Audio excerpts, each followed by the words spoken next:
அடுத்து இப்ப நம்ம புதுசா அந்த சூட்லாம் போட்டு வரோம்ல, அதை பத்தி கூட நிறைய பேரு ஏன் நாமெல்லாம் கோட் சூட்லாம் போடக்கூடாதா?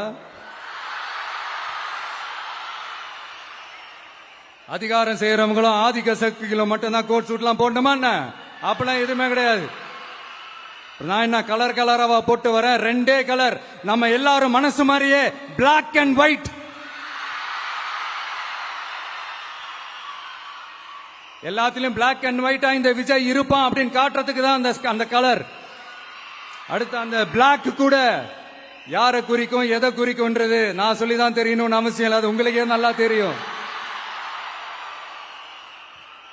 எல்லாத்துக்கும் இப்படி வழக்கம் சொல்லிக்கிட்டு நச நசன் பேசுற டைப்பும் நம்ம கிடையாது. உங்களுக்கே தெரியும், அதிகபட்சமா எல்லா மீட்டிங்களும் 20 நிமிஷம்குள்ளதான் நான் பேசியிருக்கிறேன். அதனால இப்ப மக்கள் என்கிட்ட என்ன சொல்றாங்க அப்படின்னா, இந்தப்பா விஜய், நீ எங்களுக்காக உழைக்கிறதுக்காக வந்திருக்கிற, அந்த வேலையை மட்டும் பாரு, உன்னை பத்தி பேசுறவங்கள நாங்க பாத்துக்கிறோம் அப்படின்னு சொல்லிட்டாங்க. சரி, ஆனது ஆச்சு.